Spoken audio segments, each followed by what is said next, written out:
The Rewatchables brought to you by the Ringer Podcast Network. Kyle Brandt, you can find him on Good Morning Football. You can find him on ESPN platforms popping up from time to time. I saw him on SportsCenter a few weeks ago doing his. It's like you're doing bits. You did this for Van Pelt. You did this Aaron Rodgers as a mid-40s guy. How you kind of appreciate as a fellow mid-40s guy, like to watch him just get exasperated by people. I really enjoyed that. Dude, Rodgers has completely stopped caring. He's always been mad at his teammates. Now he just screams at him on the field. It doesn't even matter. He's like, what the hell? I've always been this way. Now I'm just going to be me, buddy. And so you just see him walking down the driveway, getting his mail in the Tony Soprano bathrobe, just yelling at the leaf blower guy next door. Anyway, we are going to do a movie that Kyle Brandt has been suggesting ever since he started popping on the Rewatchables, which I think was about 5 years ago. Yeah. It's Weird Science. This movie is bonkers, and it's next. This episode is presented by PayPal. Let's talk holiday shopping. Make the most of your money with PayPal. They give you the flexibility to pay in full. No fees, no interest. Save the offer in the PayPal app to get 5% cash back when you pay later. So whether you're shopping for an ugly sweater party, a work gala, or whatever else, PayPal helps you make the most of your money this holiday. Expires 12/31. See paypal.com/promo terms. Subject to approval. Learn more at paypal.com/payinfor. PayPal Inc. NMLS 910457.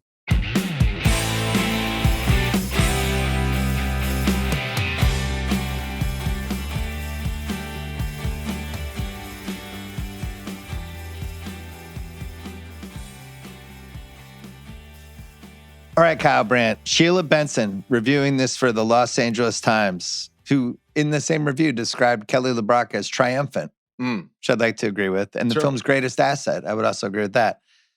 She thought the film's appeal was limited to audiences of 15-year-old boys and, quote, maybe the 16-year-olds if they aren't yet too fussy. And I mentioned this because I was 15 years old when I saw this movie in the theater. I was the target audience, and I loved it. And I've seen it many times since. And I appreciate that they made it. It's also insane in 2025 to watch this. And yet, is this a movie that makes more sense in 1985 or 2025 to you? You're stewed, buttwad. I think it made perfect sense for me in 85. Bill, I think I saw it when I was maybe 8. And I was like, holy shit, this is awesome. The computers and the girl and the cars and high school. I can't wait to get to high school. I think in 85, it was like, okay, this is probably John Hughes' least serious movie. Yeah. Probably his least respected 80s movie. But in 85, it fit right in because the stuff I already said. Beautiful woman, horny dudes, cool, fast cars, so many bullies, just bullies on bullies. And now as we watch it, it's like, I know we're going to get to all this. All-time Bill Paxton, really fun young Downey to look back at and showing up like in weird places. And I still think it's a fun watch, but it's a really weird one now. I would go more toward super fun watch with some weird elements that I just think you have to factor in with the 80s. Yeah. But I had this list of semi-deranged 1985 teen movies. Oh, come on. For some reason, is specific for 1985. Because I think we'd had some teen movies for a couple years, and then people were like, what if we just start getting a little weird? Let's push it. Yeah. So Weird Science, made by John Hughes, who we're going to talk about, who had made 16 Candles. He made Breakfast Club. He's made a million things, but this is probably the weirdest of all the 80s movies he's made. So there's that one. There's Better Off Dead, made by Savage Steve Holland, which is almost like parodying the teen movie as they're making a teen movie. There's Teen Wolf, which we've already done in the My first rewatchable. Love There's it. Just One of the Guys, which we haven't done yet, but is on the list. There's Legend of Billie Jean, which we just did. There's Secret Admirer, which is a combination teen movie, but it's also like The Ice Storm. It's like multiple couples having like marital issues, and it just doesn't know what's happening. Vision Quest, about the horny wrestler who has the hot 22-year-old move in. And then Mischief, which goes back to the 50s, but is basically the same premise of kid trying to get laid. Kelly Preston's there. Yes. There's some James Dean type guy. So I just listed 8 movies where they were like, let's get weird. And there are probably more than that. And then after that, we start moving into It's just some different era. We Yeah. start getting into like Lucas, and I don't know. It just shifts after this year. Does that make sense? It does make sense, and I think there's a cross section that I have.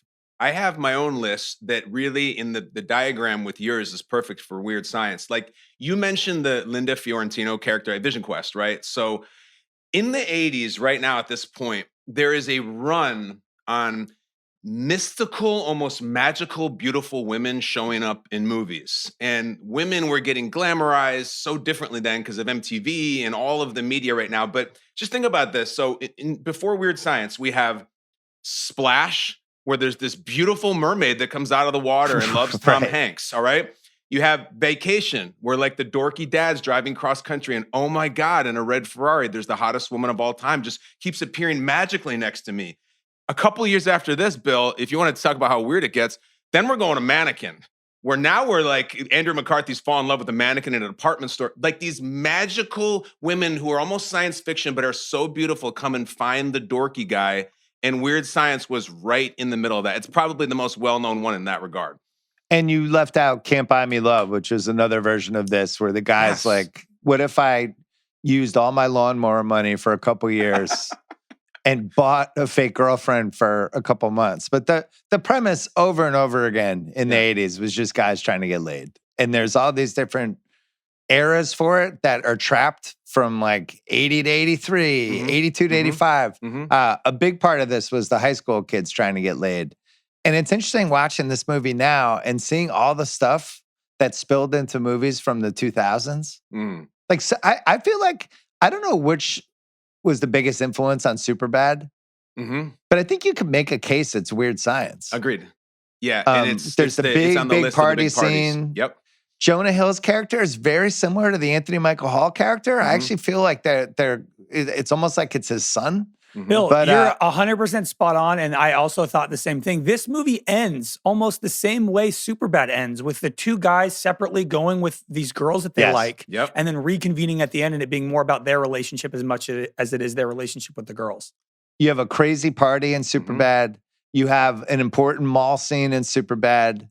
You have these guys just completely fucking it up with girls they like. It's like the 2 and 2 that like there's an immediate match. You know what the match is, and so I never really, and I've seen this Weird Science so many times, but I hadn't seen it probably in like 5-6 years. And that Superbad thing jumped out to me. And I think you more than have in anything. Superbad like really funny side characters like Rogan and Hader who are showing up and just like killing scenes. And that's Paxton here. That's Downey. That's everybody. That's John Kapelos in one scene. Like just people showing up. It's also, dude, like also a Superbad. I haven't watched this in a while, but I've watched it 100 times.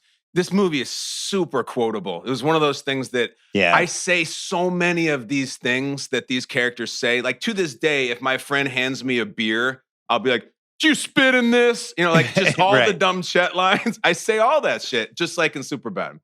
Yeah, this was a big quote movie for me and my high school friends. Definitely. And then 2 of them went on to go to Colgate. So I've been in the fantasy football league with all these guys since 1990. And I told them we were doing this, and it just immediately like quotes started flying around. The one that for some reason we did the most, my buddy Jim Grady. What is it? It's Gary's dad. When it was who's Gary? Who's this Gary character you keep talking? We did that for 12 years. Anytime one of our friends started dating a girl and like kind of disappeared for a couple weeks, we'd be like, who's Camp? Who's this Camp character you keep talking about? I don't know why, but Gary's dad was like the legacy of this movie for us. We fucking loved him. My friends and I quote Gary's dad too, but we quote whenever we're going to a party, we call it a soiree, and we go, "Swar what? Swar what?" I constantly, to this day, I'll say swar what. The guy was amazing. All right, I have some questions before we get to John Hughes. Sure.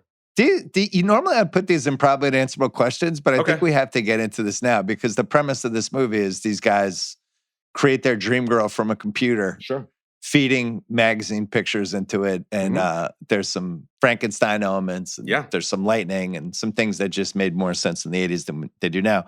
Were these the first 2 hackers, or would you say in a movie, or would you go back to War Games?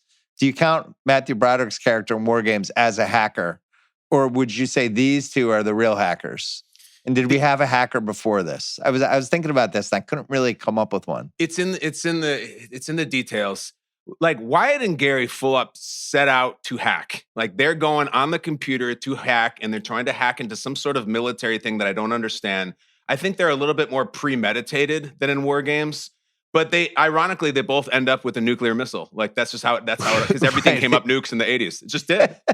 All roads led to nukes in 80s movies. You had to. There was this stretch in from I would say 80 to 87 in movies where I would have believed that anything that involved the computer because they didn't understand it. Right? So it's like, could Matthew Broderick play chess with a computer? Sure. I mean, I had like one of the earliest Apples that I really only used to play for video games. Yeah. Like we had it as somebody got it for, I don't even think it was for me. I think my stepdad just got one. We had it and I would just go and play like 4 or 5 different games, including Dr. J versus Larry Bird. So when I would see a movie like this, I was like, could I do stuff like this on my computer? Yeah. But we didn't even have like an internet. Like I don't even know how they were able to go from that computer into anything. I don't either. And isn't it interesting because the last pod you and I did, we did Sneakers, which is in the 90s, and we still didn't know what computers could do. With this, that was years later, and we still didn't know what they were capable of. But I think when Wyatt and Gary start hacking in the computer and it gets super cheesy and everything, I bet in the theater in 1985, people were fucking screaming like, oh my God, they're in a tunnel. And it says access denied. And then Wyatt makes it go away and it makes a bowling ball sound. Holy shit. That was like the beach scene in Private Ryan. They could not fucking believe what they were watching. I think it was crazy. Well, that's why I asked you before about 85 versus 25. 85. Because now you could make a version of Weird Science about AI, which none of us understand either. And I feel like I would believe that too. It's like these guys created a girlfriend out of AI. It's like, sure. It sounds like something. That's going to be the remake. AI family. Yeah. It's going to be Weird Intelligence and Gary and Wyatt make a hot woman out of AI. That's coming. It's here. Yeah. All right. So that was my first question. The next one is, and we've talked about this in the past, like Pump Up the Volume, clearly created podcasts. Yeah. There's been a few of these. Did this movie create Alexa AI and ChatGPT? Because initially they're feeding computer. They're trying to just get answers, which I'd never really seen a computer do before. But when you think about it, they're basically creating Amazon Alexa coming to life that could also have sex with them was the goal. Yeah. But that's Amazon Alexa. No, I think that Wyatt and Gary are trying to give Siri huge cans. That's the Siri, idea right there. Another one. Yeah, Siri I think with, they basically with big cans. Yes. I think they're ahead of it. I think they're way ahead of it. And also, by the way, listen, they make her unbelievably intelligent, all-knowing, Albert Einstein's brains, David Lee Roth's flamboyance, all of that stuff. So I do think that like Amazon and Alexa and Siri stand on the shoulders of Lisa. I do. Well, I wonder whoever created Siri if they were inspired by Weird Science. Like Wyatt and Gary were on something. People just want answers. It's that, and then it's also like, I think we've talked about it, like the movie Her with Joaquin Phoenix is an all-timer. Yep. All fucking timer. He has sex with the beach because he thinks it's Scarlett Johansson. Like that was the movie 15 years or so later, whatever that was that Weird Science was doing. There's always been like, I want to make a fake hot woman because I can't meet a real one. And they don't want to talk to me. And it's like, that was even into the 90s. That's that song Creep by Radiohead. That's just about like a guy who like the hot girls won't talk to him and he's miserable. That was in the 80s. It's timeless. No one will talk to me. So I should make someone and then they'll talk to me. Yeah, but this makes more sense. I mean, Derek Thompson just did a podcast for us about male loneliness and, people who it's just easier not to even have relationships with anybody and just do everything through the computer basically. And that's kind of how you interact, which is what made it. That's why I asked before about 85 versus 25. Like these kids, ultimately, they're doing this because they can't meet anybody. And when we made these movies in the 80s, it was like, oh, but they will because this is it'll all work out for them. I know. But now these kids probably don't leave the house. No, they don't. And I think when Gary's like, Wyatt, let's make a woman on your computer. Wyatt would be like, let's just go to Pornhub. It'll take 2 seconds. We can see anything we want. And they just click on that and it's done. They would just watch porn now. See, John Hughes saw it all coming. Damn right.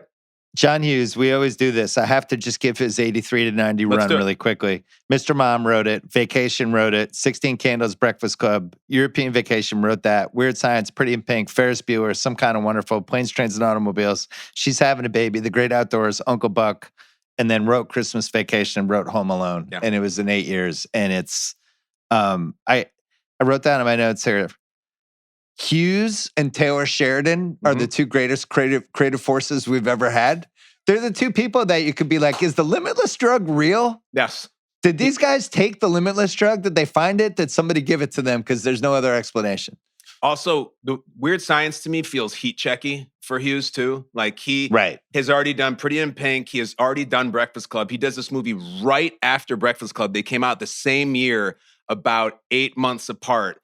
And the story goes that he's like on set with in the Breakfast Club, and he loves Anthony Michael Hall. He wants to make every movie with him. And he's like, I got our next movie. We're going to make a woman and you're going to be in it. And Anthony Michael Hall's like, sure, let's go for it. And he makes the heat check. That's the thing. Like, this movie's still being talked about 40 years later. And it's all so cool because you would get this, especially if you were in high school. Like, it's the Hughes verse. It's all in the same town. And this people seem kind of related. And if you're a huge Hughes head like me, when you watch Weird Science, there's even parts of dialogue like Wyatt or Gary talks about his girlfriend in Canada. Like, that's a thing directly from Breakfast Club. Right. He makes the joke about Lisa could have fun in an insurance seminar. Neil Page talks about insurance seminars and Planes, Trains, and Automobiles. Like, there's a lot of crossover. And if you're a nerd for it, you just immediately perk up. Yeah, she's in the Niagara Falls area. Yeah. You wouldn't know her. You wouldn't know her. I met her in Canada. Same thing in this movie. Same joke. Another joke that's gone on for 40 years. I didn't always forget that Hughes really saw Anthony Michael Hall as his proxy. He's always playing Hughes in every film, and Hughes obviously, had a lot of pent up stuff from when he was in high school. Which Roger Ebert in his review, which I'll give you the stars later, but he wrote that Hall was the geek in 16 Candles and the intellectual in Breakfast Club. And I like John Hughes' definition of a geek. So he quotes John Hughes. I couldn't find this. Ebert was the only one that said John Hughes said this. A geek is a guy who has everything going for him, but he's just too young. By contrast, a nerd will be a nerd all of his life. Yes. I thought that was such a great way to put it. That's poetic. Geeks can break out of it, nerds can't. Yeah. But I don't feel like we use the word geek as much anymore. We just use nerds and dorks. No. So maybe is dork now geek? What? I don't know. I remember it was very in vogue when it was the Geek Squad would like come to your house and set up your Wi-Fi from Best Buy or whatever. They branded that a little bit.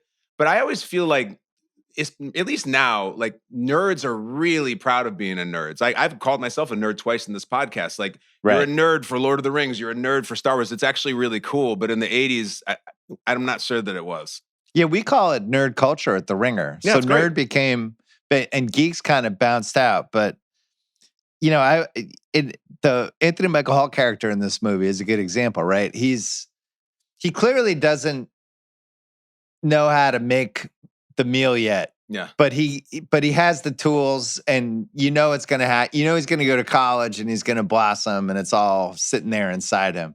I'm not sure about Wyatt. Well, yeah, that's tough. Yeah, I'm not sure what happens with Wyatt down the road. Well, one of my problems with the movie as an adult now, just watching it, I'm like, Gary's really cool. What's going on here? Gary is charismatic, funny, confident. He's got the cool 80s haircut. Like, I know that he's the nerd in Breakfast Club and stuff and Pretty in Pink, but like, you tell me Gary feels more like Ferris Bueller to me. Like, he's just like the guy that everyone would want to be around, and he's kind of playing the nerd. It's a little bit of a tough sell because he's just so charismatic. Well, it's funny because he does Anthony Michael Hall does Vacation, 16 Candles, Weird Science, and Breakfast Club all in a row.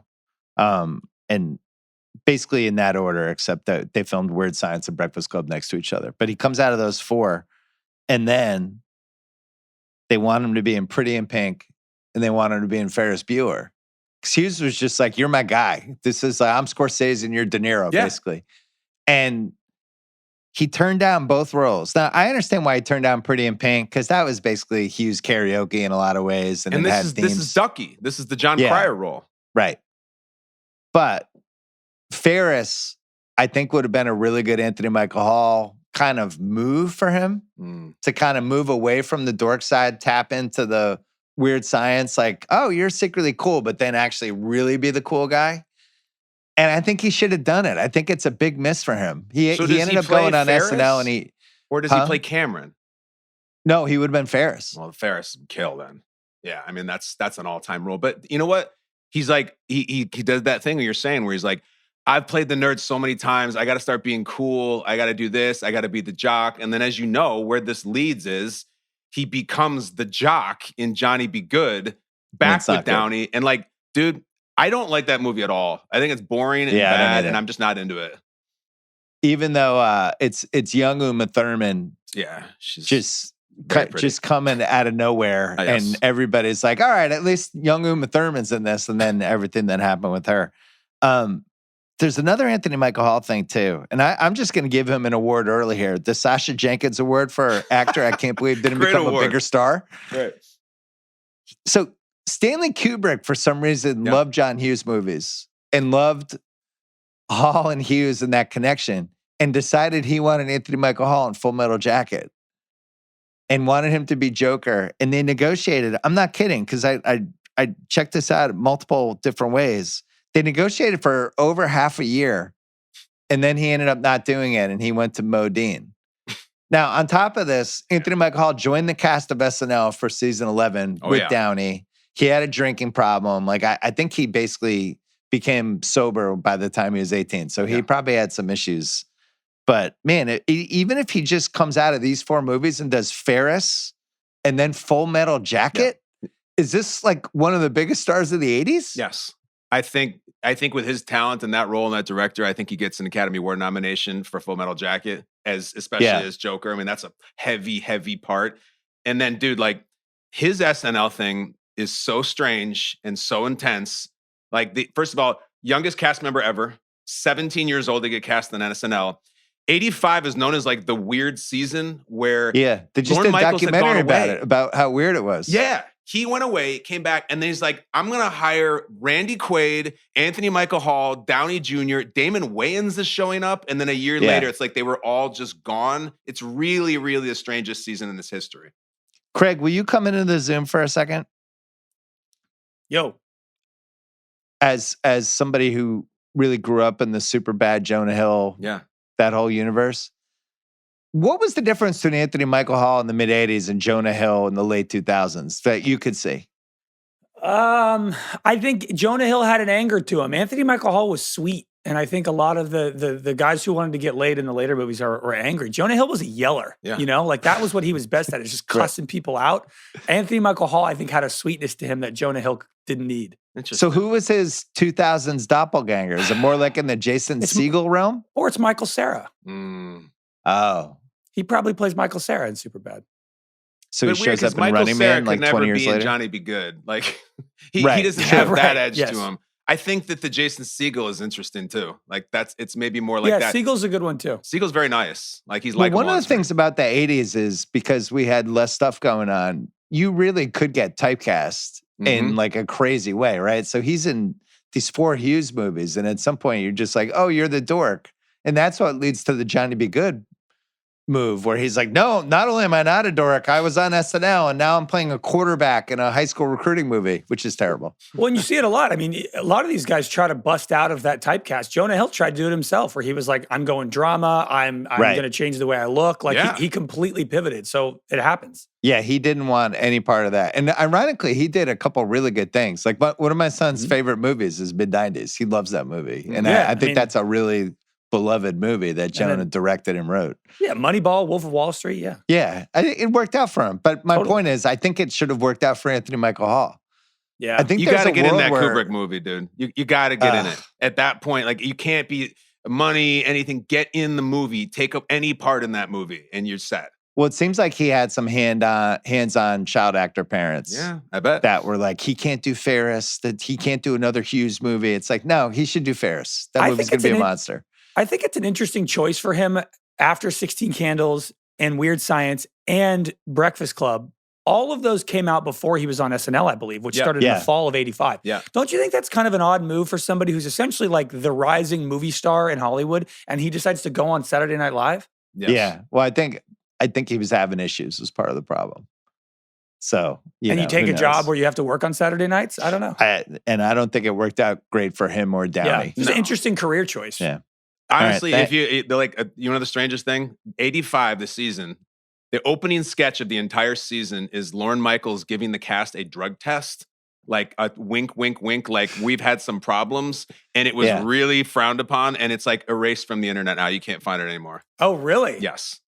Wow. Yeah, it's a tough that whole season, dude. They had Simple Minds play the first episode. They didn't play Don't Forget About Me. What are we doing here? That's the reason you're here. That's the hit song. Everything was kind of off. It's awful. It seemed like the show was going to get canceled after that season. All right, thanks, Craig. We're bringing you back for a flex. Kelly LeBrock, her first 3 movies ever.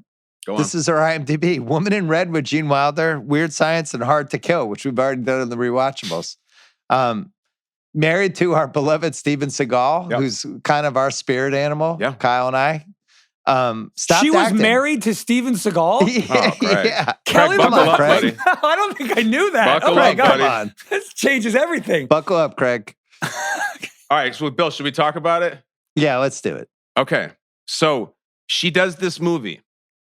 Takes a long break, Kelly LeBrock. Like, she doesn't do another movie for 5 years, and it's Hard to Kill.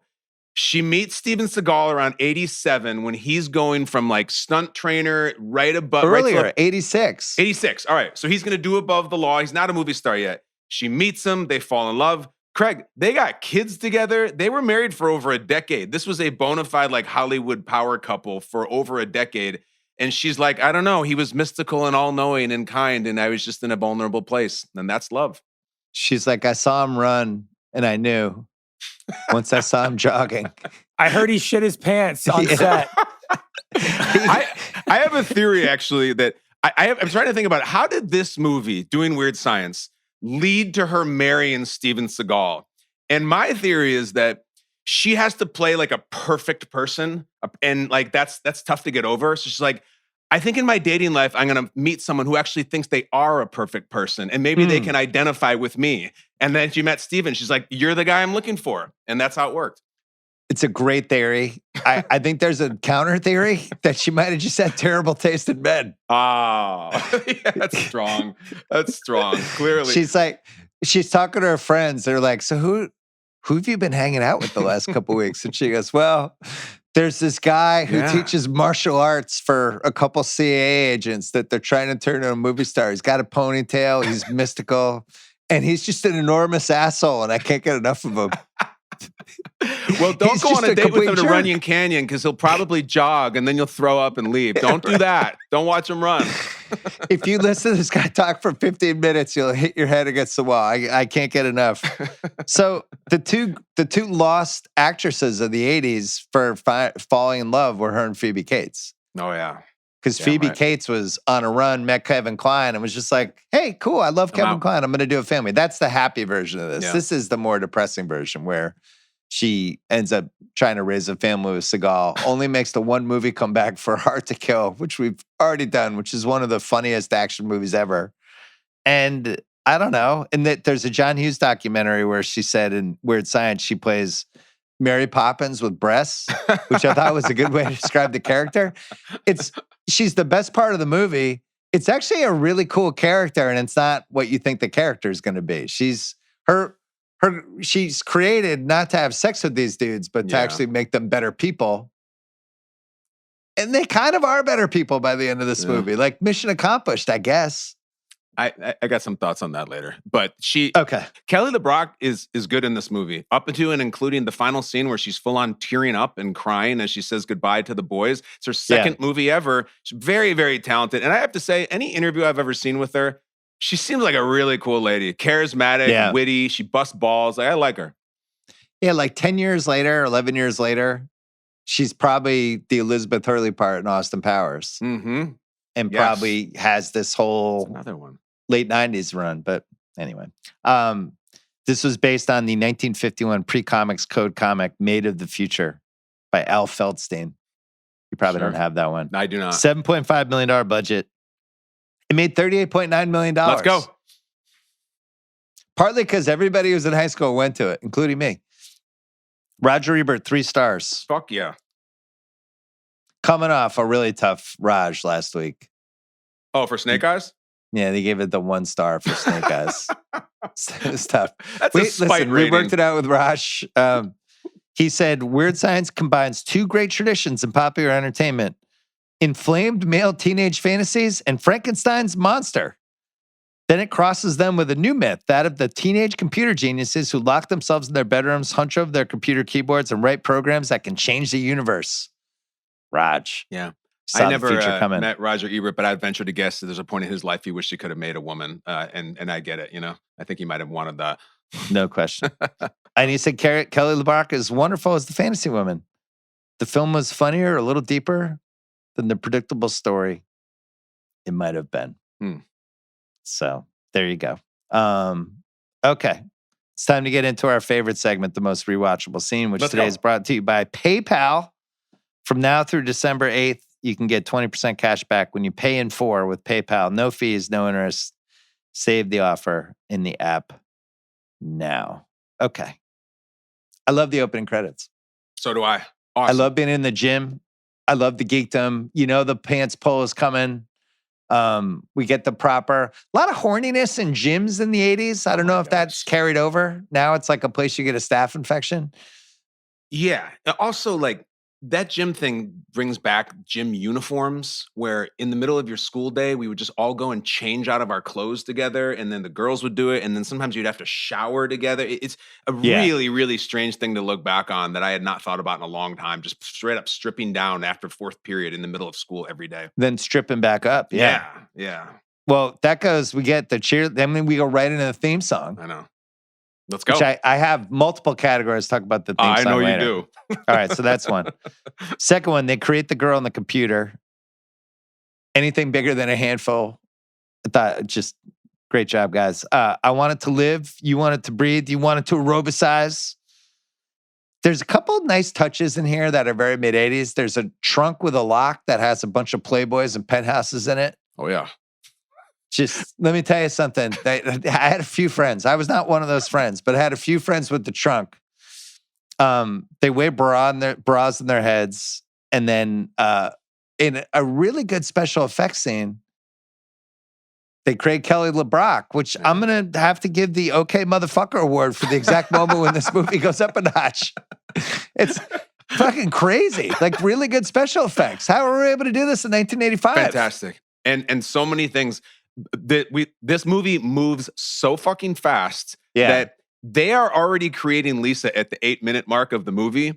And I'll have you know, as I watched it, watched this movie on a lot of sleepovers, maybe 5th grade, 6th grade, we would rewind the part on the computer where the boobs get really big. Not even a human being, just a computer rendition.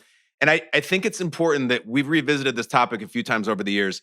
I can't explain to young people right now, if you were a young person in the 80s, how difficult it was to get even a basic image of a naked woman. It was so This is hard. the scrambled porn Apex Mountain. You couldn't do it unless your friend's dad had a Playboy. Like, you could not get it no matter what. And so it was so crazy that those things were on the computer like that. And it blew us away. You're scouring closets looking for any cassette or anything in guest bedroom that maybe your uncle left, but you just didn't know. The liner notes of Appetite for Destruction have like an illustration of a kind of naked woman. It's really gross and weird, but I would look at it, be like, that's something. I'm the guy who would go to the magazine store and like be like, can I get a Playboy? It's for my dad. And it's just nuts. I just wanted to see it and you couldn't. The candy bar scene. Yeah, how about that? Which might pop up in a couple other categories. Really? Is that I don't know, man. The 80s were just different. I like how fucking weird it is. Yeah. Our guy, Carl, the janitor from Breakfast Club's in it. Capelos. Playing Dino. She likes the malakas, Dino. Hall is just going for it. He's basically doing a Richard Pryor impersonation, which they said in the research that Hughes and Anthony Michael Hall just both love Richard Pryor, and they wanted a scene where it's basically like, let's just do Richard Pryor for 4 minutes. It's bonkers. I don't know. I still enjoy watching it. They soft tested the Richard Pryor too, because in the Breakfast Club, when the kids all get high, right? All of a sudden, Brian starts doing like, chicks can't hold their smoke. That's what it is. And like Judd Nelson's laughing at him. So someone, probably many people, including like studio execs, were like, yes, Yes, Anthony Michael Hall doing that voice and getting high and drunk. Put more of that in the next movie. It's awesome. Whereas now they'd be like, nah, we gotta cut that. It's unbelievable. One of the things I like about the scene still is how much the actors seem to be enjoying it who are sitting around the table. Like they're actually getting like a genuine kick out of how fucking crazy he is. It's the Candy Bar with an I. Candy with an I. Sure. That was the name of the bar. Chet tries to make Gary throw up. Drunk Gary. How about greasy pork? Like all the stuff. This was like classic Big Brother shit. Ashtray. Yeah. This is an unbelievable, great Bill Paxton. And I also think that Anthony Michael Hall is hilarious in this scene. If you don't really like him at the club, whatever, it's not aged well. Just playing a drunk guy when he's like, no shit yet, is fucking perfect. And it's arguably my favorite scene in the movie, on the top of the stairs. Chet, maybe 5 years later, he applies for Real World New York, I think, but doesn't make it past maybe the second cut. But they are thinking like, oh, this could be our instigator house member. We get this guy, Chet from Illinois. He sent us this crazy tape. He claims that his little brother created a girl on the internet. Should we bring him in for an interview? I think they're thinking about it at least. What an all-time pull. Chet would be a Real World cast member. And I like absolutely He's basically Puck, right? He's Puck in Real World San Francisco. Yeah, he's like redneck Puck with a shotgun. He's like sexually charged. He's a bully. He'd be great in the confessionals. He's also like sneaky horny. And believe me, I say this as a guy who did it. Like that's all the things they're looking for. Yeah. That's perfect. Spilled drink at the mall. Downey and his villain friend spilling the red. What was that drink? The icy. Red icy. Yeah, with the polar bear. On those guys, right into Lisa fucking with the villains. I just listen. If we're in an '80s mall, I'm there and I'm ready for whatever's going to happen. Like always so clean, and the stores just looked so inviting, and there was always just people happily walking around with food. It really was great. It's so great, and yet I'm just going to be honest with you, dude. Now I'm just thinking of Chet being on the challenge. Like, would he be on Team Real World? I ruined you now. Would he backpack Johnny Bananas? Would he have fought CT eventually? Like, he's going to hook up with Anissa and Tanya in the hot tub on the darkroom cam. Holy shit. Chet feuded with Theo Vaughn, but now they've made up and he's on his podcast because he just got out of drug rehab again.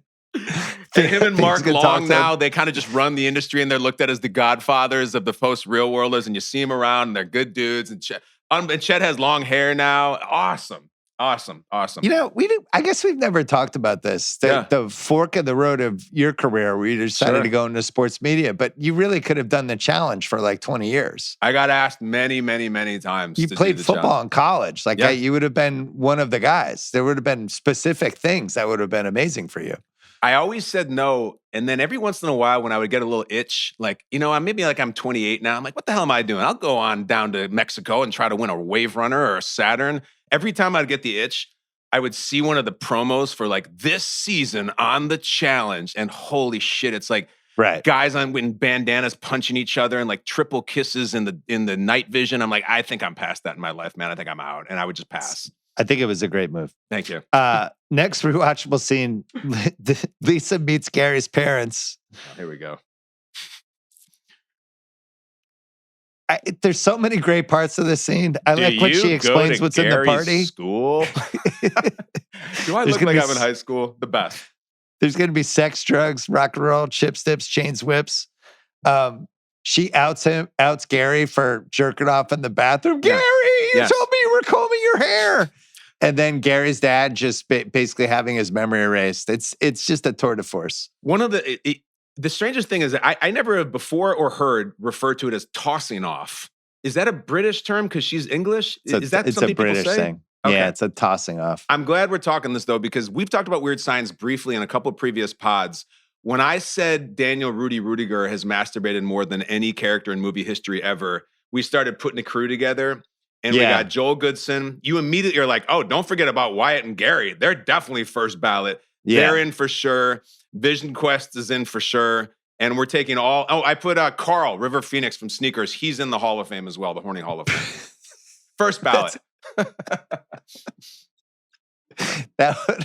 say now you've thrown me off. Now I got to think of my people. I feel like one of the guys in the Lost Boys. Mm-hmm. Oh yeah, those two twins, the two Coreys.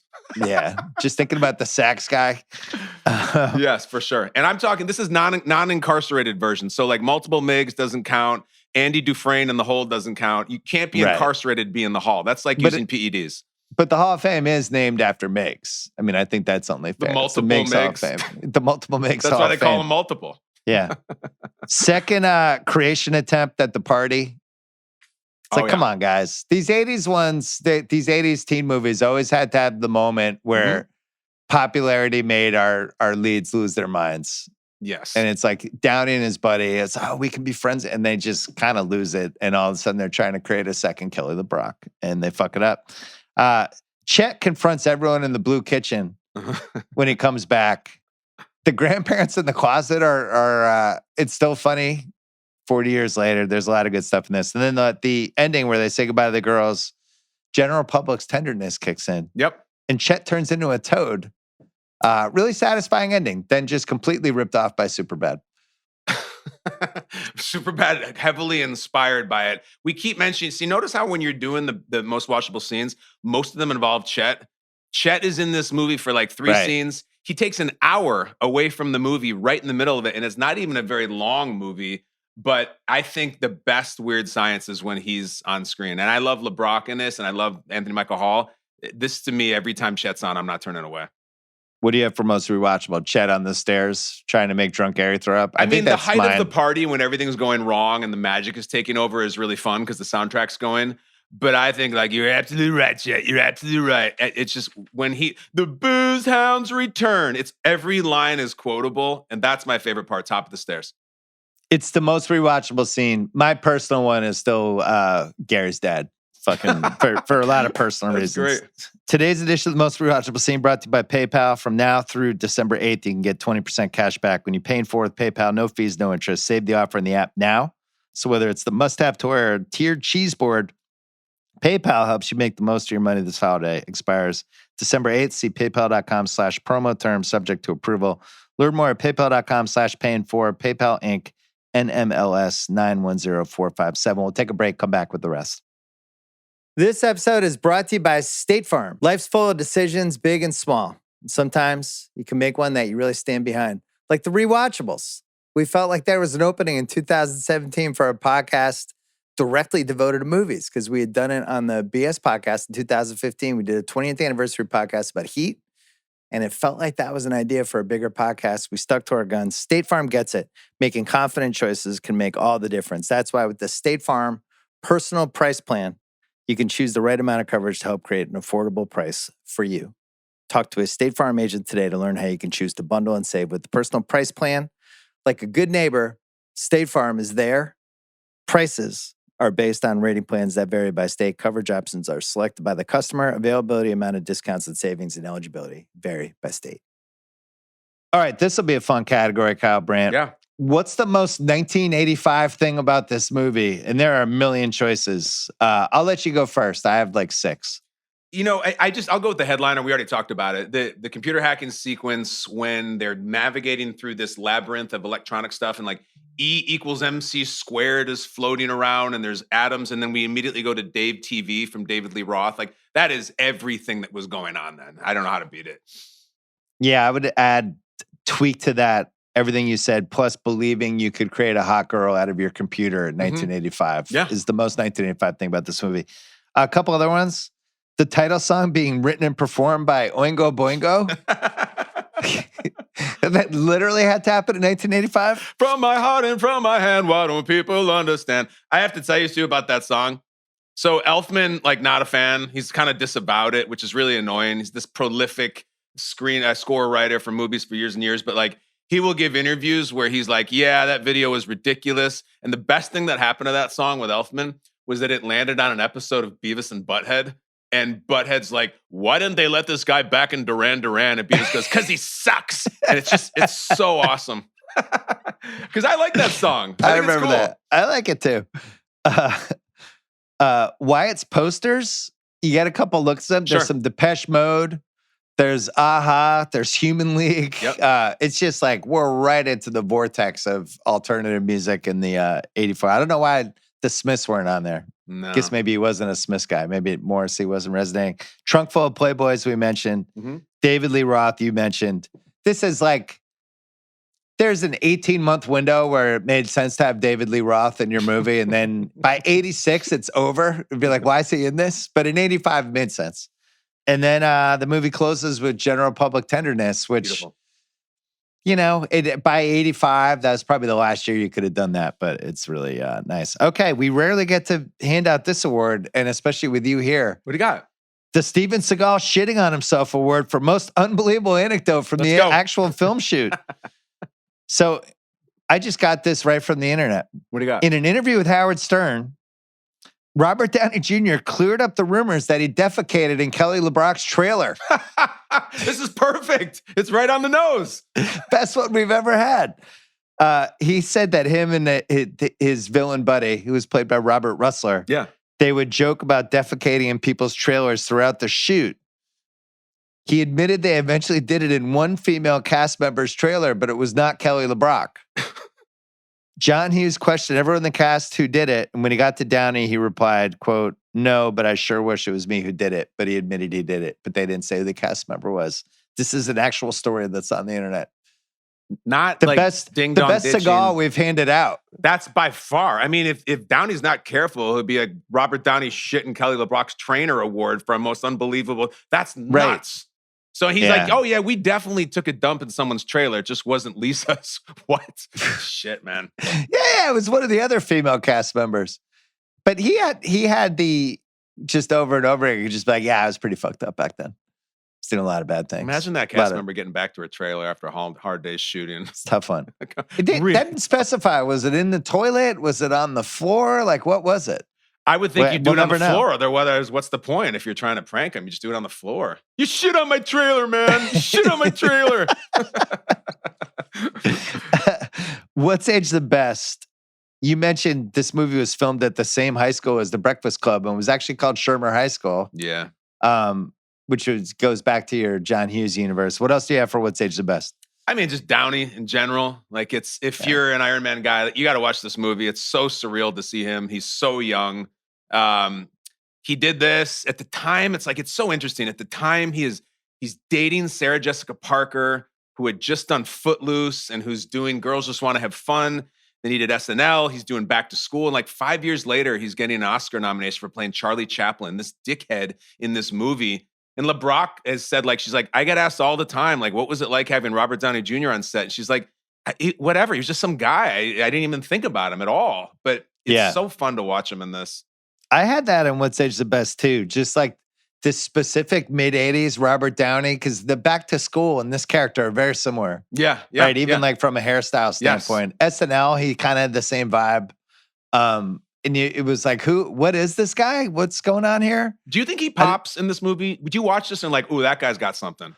I'm not sure. It's hard to watch it neutrally. I don't think so. Back to School, I think, is probably a little bit better. I don't think he really popped until Less Than Zero. You can tell in certain flashes, when they do the icy and their girlfriends break up with him and the girlfriends are talking in the background, he's going he's dancing like that. And then he goes right back to, and you can tell he's got talent and timing. But this is he's just a dickhead in an 80s high school movie. There's nothing to see from it.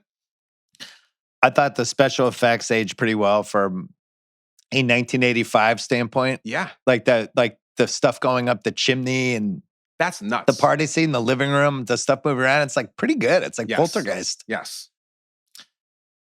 My Parents Are Away for the Week as a 1980s teen movie trope has aged the best. I got it. It's so fun. The parents are coming home.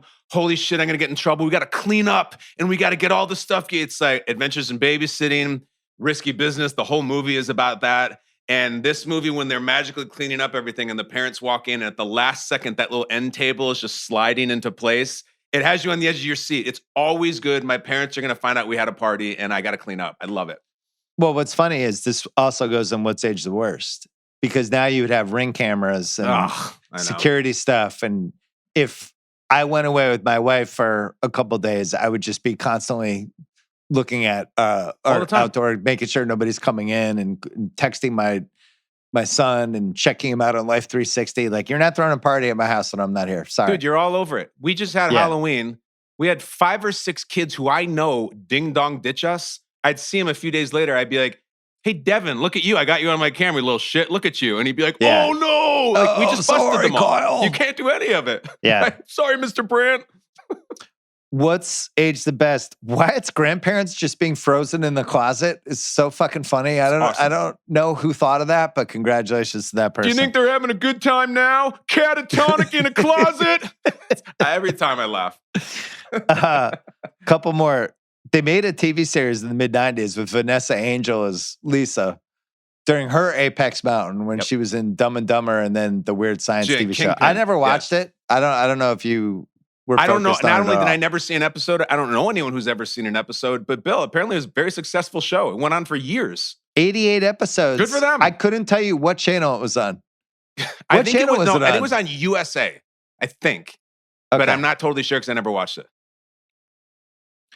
LeBrock's speech, I guess Lisa's speech at the end when she's mad, they try to create a second woman and she's like, you had to be big shots, didn't you? You had to show off. When are you going to learn that people like you for who you are, not for what you can give them? Pretty good life lesson. Don't be a big shot. Be who you are. I think at that point, Gary and Wyatt are like, all right, enough of this fucking shit. Right. Enough of this lady. I think we get it. Get her out of here. Yeah. 2 more. The piano lady was played by Kim Malin, Kim with a Y. Talk about it. May 1982 Playboy Playmate. Her 3 best IMDb credits: Weird Science, Girl Playing Piano. Great. Die Hard, Hostage. Roadhouse, Party Girl. Unbelievable. And Die Hard, Hostage. It's a borderline new category. The Kim Malin, your best 3 IMDb category, just with no context. I want you Weird Science, Die Hard, Roadhouse. Like, can't beat it. I want you to reference it in future pods. Be like, the classic Kim Malin run of the 80s. Let's talk about the Triple run. Crown. She does Kim this. Malin, This is Triple like Crown. Hanks in the 90s. It's a Triple Crown. And by the way, she's not only the hostage in Die Hard, she's the hostage that Hans Gruber's goon find having sex back in the office, and she is topless in Die Hard. She is in the Rewind the Scene Hall of Fame. You're like, oh my God, Die Hard has boobs? Let me rewind it again. That's her. And she followed that up with Roadhouse. Jesus, can you imagine? Because when you're like a young actor in Hollywood, like it's just a series of calls home to your parents, hopefully, and like, how's it going? How's it going? And she's like, yeah, I got a role in this John Hughes movie. Yeah. Oh, like Molly Ringwald? Kind of. I play piano and then the wind blows my clothes off. Great, honey. Great job. So John Cazale is the best 5 movie IMDb run. What's that? He was Godfather 2, Dog Day Afternoon, Sure. The Conversation, Deer Hunter. There's only 5 IMDb credits. So that's the Cazale is the 5. Maybe Kim Malin's just a random 3, your Triple Crown for your 3 random. I think it also has to be where none of your characters can have a name. Girl Playing Piano, Hostage, and Party Girl. There's no like her name was Donna. No, they can't even call her Sue. And everyone wants to be like, wow, in 94, Jim Carrey did Dumb and Dumber, The Mask, and Ace Ventura. Yeah, well, have you seen Kim Malin's run when she played hostage, piano girl, and bar actor? Yeah, I don't know. Jim Carrey disqualified. Legendary. His characters had names. Get him out. And then the last one I have for you is the Anthony Michael Hall stun double take. I just want to commemorate as a Wood Sage the best. Nobody else has done it. He's good at that. And he sells it and he holds it for like 3, 4, 5 seconds. He'll just make a run at it. Okay. Big Kahuna Burger Award, best use of food and drink. It's probably the icy, right? Definitely the icy. And I like that after he pours it on him, he drops the cup on his ass too. Yeah. The cup is just that's this touchdown spike.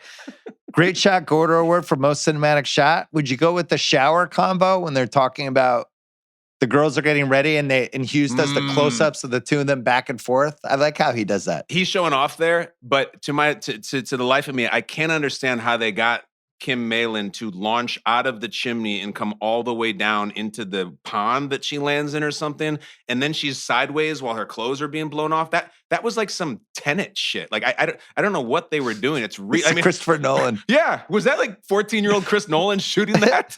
I don't know what I was watching. That's that for me. Kid Cudi, Pursuit of Happiness, where best needle drop. Tenderness, General Public. The first few beats of it are great. It's a perfect movie song. You're going to go with that over the Oingo Boingo. Well, I have another category for Oingo Boingo. Okay. All right. Yeah. Chess Rockwell, Brock Landers, where best character name, Chet. Has to be Chet. Just a big brother named Chet, who's a fucking asshole. Perfect. There's not a lot of Chets. There's a Chet Hanks.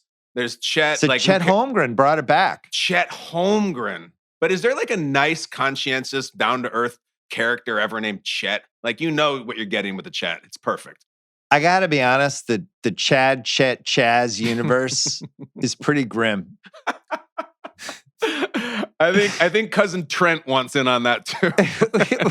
If it's a Chad, Chaz, and Chet, I'm just going to probably assume I'm not going to like you. You almost have to prove to me that I'm going to like you. Yeah, and listen, if you got words about this, Chet it, you can come and tell us whatever you want, Chet it. Like when Chet Hanks was having all his issues, it was perfect. Sure. Like, of course his name's Chet. But Chet Holmgren brought it back. So now Chets are kind of maybe the sexiest they've been in a while. From an It's Okay standpoint. Father's name's Tom. He's like America's dad. Brother's name's Colin. He seems like a normal guy. Chet, a little different. Craig, can you come in the Zoom for a second? Chet Horlbeck?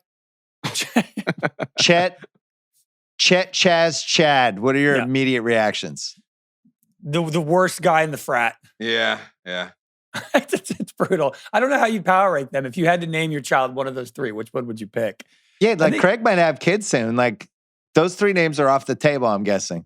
Yeah, I think so. I think you can get away with Chad the best. Yeah. Chet and Chaz those are really hard. Even Chad Powers, they named him Chad Powers partly because it's a douche. It's a douchey name. Yeah. Yeah, those three are all really tough. Just go with Charlie. Chuck maybe even works a little better, although Chuck's kind of like, your one relative who you're not sure if he's going to come to Thanksgiving or not because he's had some issues.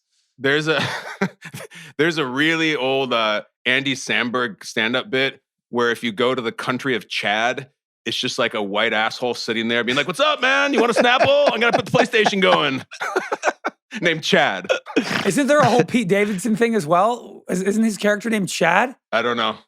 That whole bit with Pete Davidson. Oh, on SNL, He's like that brain dead guy. I think his name's also Chad. Chad is tough. I feel bad for the good Chads out there. I'm sure there exist. Chad Johnson, Ocho Cinco. There's plenty. Yeah, Chad Johnson works. Yeah. I guess maybe it works if you're like a receiver or safety. You can maybe get away with it. Chad. Well, the Butch's Girlfriend Award for weak link of the film. This could go a lot of ways. What do you have? Yes, we're going to get real. This is going to be the here we go, motherfucker part of the podcast.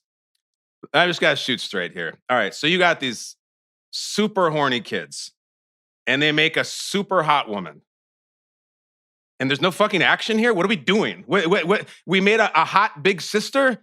Gary would have been all over that in 30 seconds. Instead, it's like some sort of like Obi-Wan Kenobi adjacent sex robot who's going to teach me to be a better person and believe in myself. That's a wonderful message, but wildly unrealistic for a 15-year-old boy in 1985. I know that there's higher things at calling here, but Jesus Christ. What are we doing? They don't get anything from Lisa. That's the whole reason they built her. Meanwhile, she's kissing on Wyatt and she's shopping for sexy underpants to turn them on. So what is she exactly? It pisses me off. I had the exact same weak link. Get into it. These kids weren't nearly horny enough. What are they doing? Yep. I just think the real life version of this movie, they create this person and then it's just like, okay, are we going to switch it? She's here to have sex with us. Yeah. I've never had sex before. Like, let's rock, paper, scissors. Who's first? Let's go. Yeah. And then it's like, all right, you get a half hour, I get a half hour. Like, you're not leaving the house. Parents aren't coming home. You have this like basically sex robot you've created. Yep. You're going to have sex with the robot. Yes. You're not going to be like, yeah, let's go out and get some dinner. You've been to Friendlies? They have Fribbles. Patty melts are really good for there. a while first. No. They're leaving the house. They're not leaving the room. And I respect that Lisa is an enlightened, intelligent character. That's why this is a movie. Of course. Yeah, you can't have a movie where they just do their... that. But at the same time, hold on. While we're giving Lisa so much credit for being so enlightened, what is she doing just making out with Wyatt out on his patio? Like, Wyatt's head would be exploding if that's happening. Like, I don't understand what her dynamic is with these boys. She's trying really hard to turn them on with like underwear and stuff and being in the shower, but she's like, I'm more like an older sister to teach them to believe in themselves. Bullshit. Which is it? I don't think John Hughes was thinking about a lot of this stuff in 1985. No. He was just like sex robot. It's very strange. Well, that leads us to What's Age the Worst. Take your LeBrock pick. and Ilan Mitchell-Smith making out in that scene you mentioned. Yeah. He was 15 and a half. Okay. Go on. 15 and a half. Mm-hmm. It was kind of shocking when it happened. Yeah. Because it was right, that those standards were obviously different back then. But wow. I looked it up. I was like, oh, was this kid like 20? It's like, no, he was born in 1969. That's and something she's like, they're like making out. They're making out for a prolonged time. And the dynamic that if you watch it, if you really want to look for it now, is like, he's very uncomfortable and like he doesn't know what to do. And maybe part of him wants to stop. But one of the fun things about this movie, just aside, this is not fun, but what's fun is like, they don't have 25-year-olds playing high school kids. These are real high school age kids. Like they went authentic, which is cool, but it's very strange there. I don't know. Also strange, Wyatt wearing her underwear for multiple minutes. It's just like, I like your panties. Why didn't somebody at the set stop that?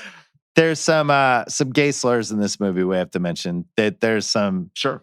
We mentioned the Richard Pryor homage scene, which I don't think they would run that one back, is my guess. No. But in the 80s, whatever.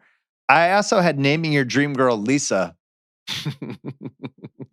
Just don't think people are doing that now. I think it's just a better name. Yeah, it's like I don't know what. That was my flex, Bill. Damn it. Oh shit! Get in, Craig. I told you to give me a heads up. No, it's all right. I had a lot of them. Instead of best character name, I had worst character name, and it's just naming your dream girl Lisa with just no thought. All right, we'll stay on for What's Age the Worst, and then we can do your flex so we don't step on it. What else did you have, Kyle? All right, well, I have more to say on the kiss. What I was thinking of. I mean, I was going to do an Apex Mountain for uncomfortable kisses. It's not quite De Niro and Juliette Lewis in Cape Fear, which I feel like a crime is being committed as I'm watching it. It's so horrible. And Marty's just sitting. I'm like, yeah, let's go. Suck her fingers. There's an infamous one in a movie called Blank Check where Duff, the VJ from MTV, like is kissing this little boy passionately that's fucked up. I guess, what can we say? I guess it was looked at differently because a lot of people saw this and said it was fine back then, but now we're like, this is weird. Well, 15-year-old Bill was like, this is the best thing I've ever seen in my life. And Bill paid. Maybe this will happen to me. Yeah, I know. All right, Craig, what do you have for your flex? Let's just get it over with. Yeah, well, outside of naming your dream girl Lisa, what would you have named your dream girl? By the way, yeah, what would it be? I don't know. I mean, I guess it was Lisa a cool name in 1985. Definitely. Because there's Craig, you should have said Liz. I left that. I gave that. Set that up. It was like a fucking alley-oop next to the rim for you. Jesus Christ. But I see her as something more than just some robot. How dare you? Yeah, good audible. Yeah, I don't know. It's like, who's naming their daughter Lisa in 2020? Is it like Hazel or something? The Simpsons ruined Lisa. Like, that's it. Lisa Simpson, you're not naming your dream girl Lisa after Lisa Simpson. I just think it's out. Tough. I feel a little bit bad now that you said he's 15 and a half, but I'm going to give I've only used this category once, and I gave it to Ethan Embry. But it's the Matt Flynn $26 million contract award for the actor I can't believe we thought was a lead. And that's Ilan Mitchell-Smith, who I think drags this movie down. And if you could just like put Robert Downey Jr. just as him, the whole movie is so much better. He's tough in this movie. Am I wrong? I mean, I like this movie, and we'll get into it at the end, but every time he has to deliver a line, it's kind of rough, right? It's, you know what it's very similar to is the Wiley Wiggins Dazed and Confused performance as Mitch Kramer. Good call. Yeah. Where it's just, you're putting a lot on him, And you really are. I'm trying to, who's the quarterback in 2025 where it's just like, man, I don't know. This is a lot of offense to throw at this. It's like JJ McCarthy right now. It's like, oh, Jesus. Like, yeah, he's not ready. Yes. Oh, no. He's got these two receivers and Kevin O'Connell, but I don't know if he can complete a straight pass. Yeah. As Craig, as someone who like spent years with this movie, you just kind of tolerate him. You know, you it's not right. He's Yeah. our guy. Just like Wiley Wiggins, you tolerate him. His voice is excruciating. When Yeah. he's like, a missile in my room. And Hughes casted him because he thought his voice was interesting. And he's like, yeah, I'll do you. And he's the guy who like he makes the rounds. He comes to the Comic-Con type things and he'll speak. He's a professor now, but I know I feel bad because he's probably listening, but there's like, it's same thing for Mitch Kramer. Like the IMDb usually doesn't lie. Right. And Scoreboard. You see the movies after the movie and it's like, well, yeah, I think the IMDb speaks for itself. Yeah, it's just a heavy load to carry as a lead at this age. It's like, it's rare to find Anthony Michael Halls. You know, it's tough. It's a tough casting move. Downey would have been the move. Downey, I think, would have been good. And I think he could have played a nerd because I don't think he gave off super cool guy jock vibes. Like, not that I guess he was a jock, but I think you could have realistically put him in that Wyatt spot and it would have played.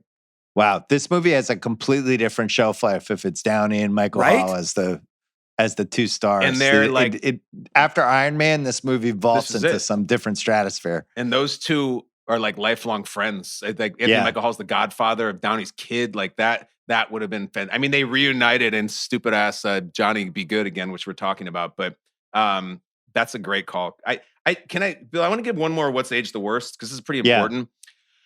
When we did the Wayne's World pod, we talked a lot about Wayne's World 2, and we're like, it's very, very dependent on knowing Oliver Stone's The Doors movie. That's pretty fucking weird.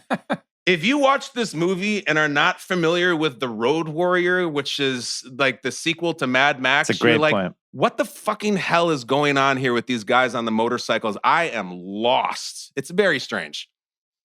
I was one of those people who was lost. Okay, yeah, Craig, when you're watching these guys come in, and it's pulled right from this movie that had just come out. Same actor, same makeup, same everything. Yep. They're like doing an homage to it. What are you thinking? That everybody in the 80s could just get away with whatever they want. And that, I mean, I saw there was like a Jabba the Hutt 20 minutes later. So I was like, you know, they're just, John Hughes is doing whatever he wants. And he thought of this overnight. Yeah, this is the lesson I've tried to teach Craig over and over again is that just cocaine in the 80s, like they're all bets are off. Well, and that movies back then could be more niche. Like this movie is made for only boys between the age of 14 and 16 and people who saw that movie. Nowadays, they would never do that. I mean, they don't even make SNL sketches about movies anymore because there's no monoculture anymore. So it's one thing if Hughes wants to make an homage to The Road Warrior. I get it. A little tip of the cap. This is a 9-minute sequence. It's the climax. It comprises 10% of the whole movie. It's an incredible investment in The Road Warrior.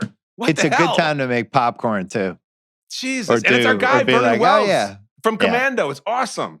Yeah. Fuck. All right. Thanks, Craig. We'll take one more break and then we'll come back with hottest take. All right, come back, Kyle. What is your flex category? Shit. You know what? My flex category was going to be about the Jamie Lee Curtis Unnecessary Nudity Award for Kim Malin. We already talked about Kim Malin and the run that she went on. I also was going to go if this would be a porn title. And I was going to make it a gay porn called Queered Science, in which Wyatt and Gary make a guy, and they just get after it, and it's Queered Science. It works. So that's mine. How would you spell the queered? Queird. Science. And I think it might exist. I didn't even look. I didn't look. I'd vote not looking. That sounds like a possible virus. Right. The CR thinks Luke Wilson could have been Harrison Ford. Hottest take award. I think you can make a case.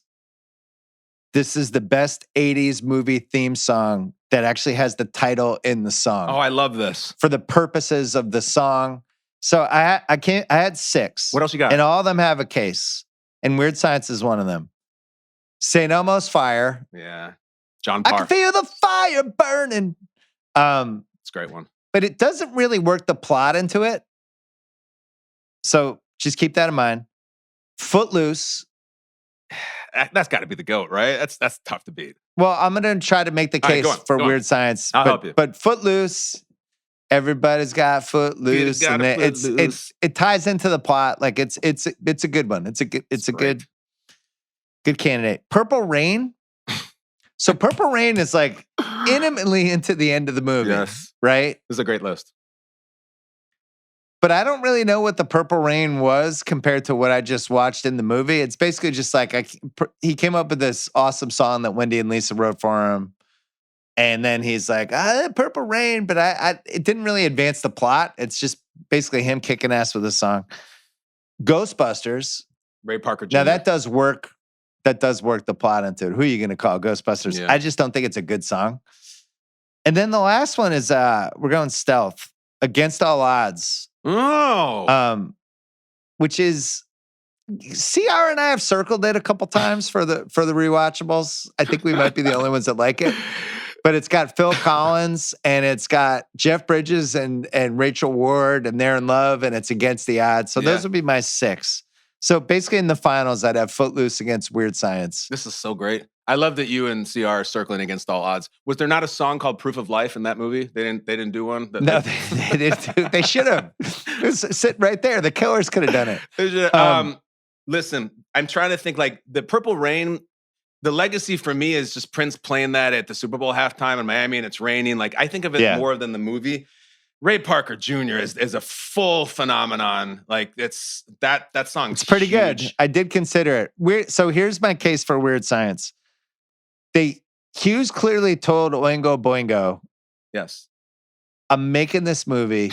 It's about these 15-year-old kids that create basically like the perfect woman and she comes out of the computer and has sex with them. It's called Weird Science. Mm-hmm. Can you work some Frankenstein stuff? Can you have somebody say like, it's alive? And can you really like, I'll show you, I'll screen the movie for you and then you guys can write it. It just has that vibe. So I think I would still pick it number 1. Mm. Footloose, I feel like Loggins just made Footloose. I don't know if they went to him and said, yo, here's the idea. It's these kids dancing. They're dancing. They're not allowed to. You're saying it was specifically curated just for this movie and the concept as opposed to just being a catchy thing. I feel like Loggins did Footloose. He wrote the song and then they're like, good song. We should name the movie Footloose. Like it was almost like they had the song and then the title came after. Plus, this is clearly Weird Science. Can you write this? Plus, Loggins was just banging out so many hits for different movies at the time. Right, like spread the wealth around a little bit. I think that is a really, really good take. You know what the biggest loser in it is though?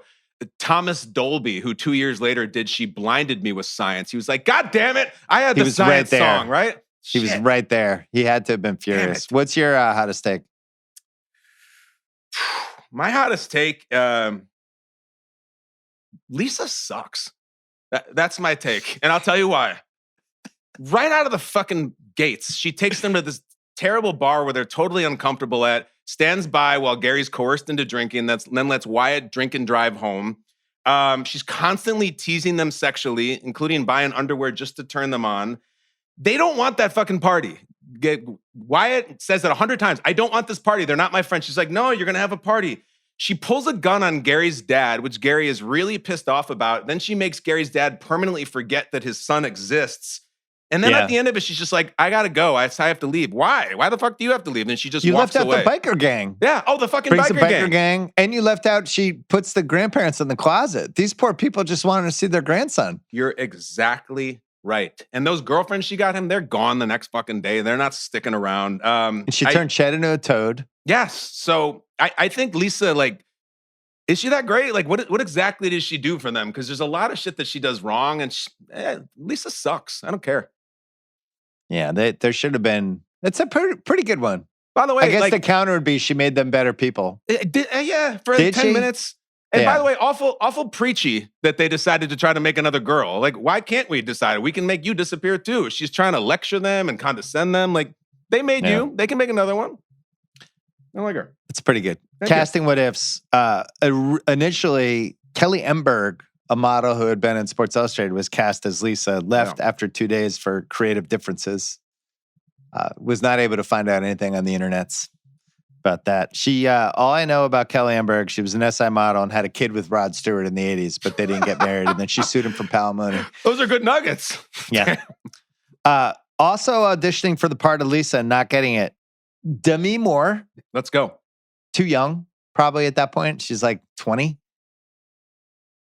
But isn't 20 good? Don't we want they're closer to Wyatt and Gary? Like, I want someone close to them that they can sleep with. Like, that's what I'm looking for here. I don't want the Mary Poppins. That's fair. Well, the other one was Robin Wright, who would go on to become the most beautiful woman in the world in Princess Bride. So she's pretty young too.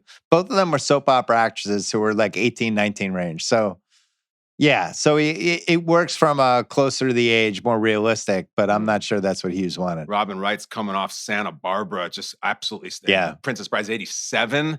Were you on Santa Barbara? Movie. I was not on Santa Barbara. No, I was on Days of Our Lives, but I've been to Santa Barbara. You never did Santa Barbara? Like 3 week, you were a doctor, you got killed? No, I think I was gone by the time I was in my soap phase. Maybe we'll be back. The only other casting, what if Anthony Michael Hall had a choice of doing National Lampoon's European Vacation or this movie, and he wisely chose Weird Science. This is the right move. Yeah, I don't like European that much. No. Best that guy award. Is John Capalosa that guy? Not for me, but I'm deep in a nerd in this. I don't think most people know John Capalosa's like for name. Craig, he's that guy. Yeah, I mean, he's the custodian in The Breakfast Club. He's in 16 Candles. He's in the Hughes movies. He wins.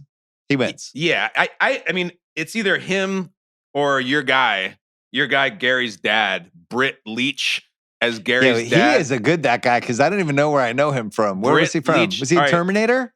He's no, I wish. Was he in the beginning of Terminator?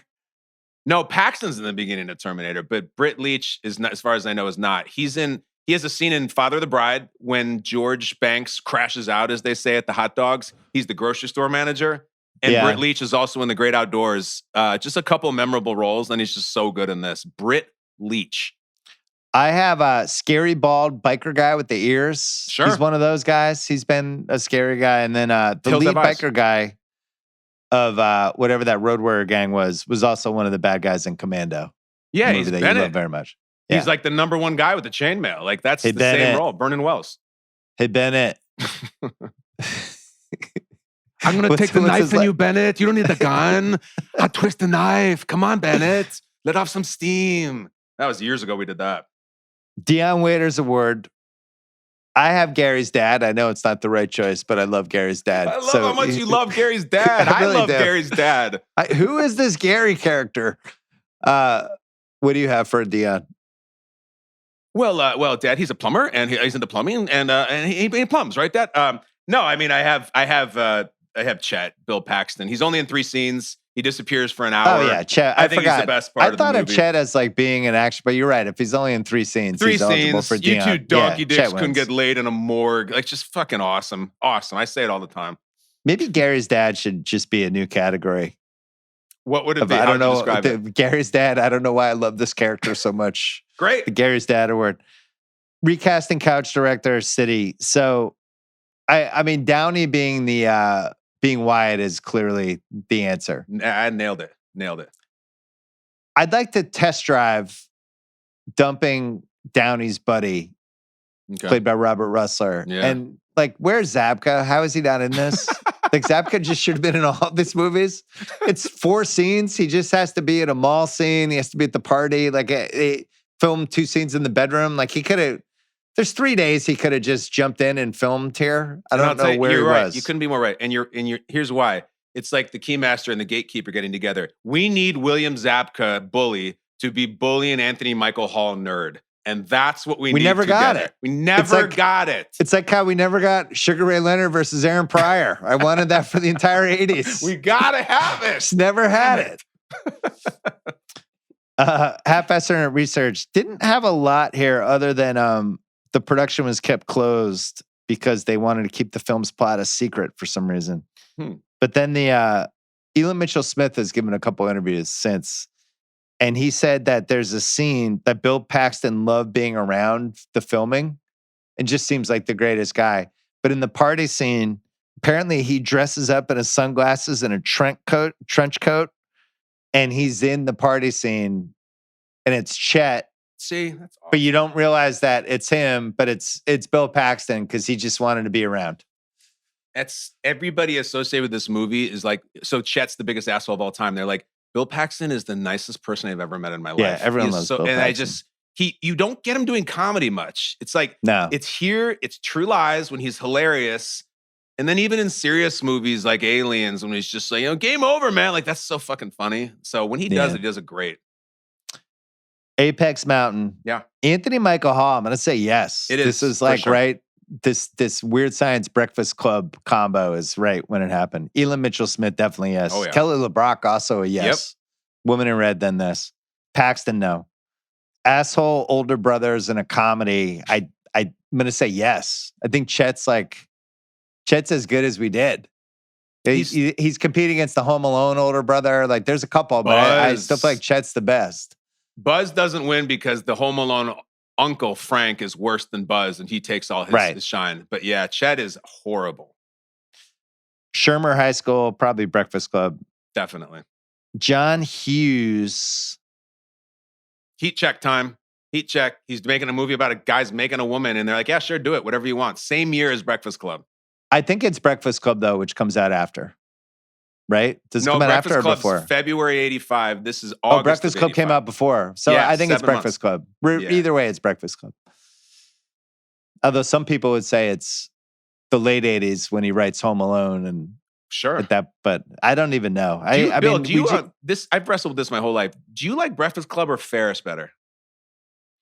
Breakfast Club I've seen more times. Yeah. And they're both pantheon for me, but Breakfast Club's an all-timer for me. Yeah. For years and years of my life, I would say Breakfast Club's my favorite movie. I don't really anymore, but I think it's just by a nose over Ferris. I love Ferris, though. Damn. It's one of, especially as my brain's going, as I've hit my 50s here, but it's one of the only movies I can still quote accurately. I know. It's fun.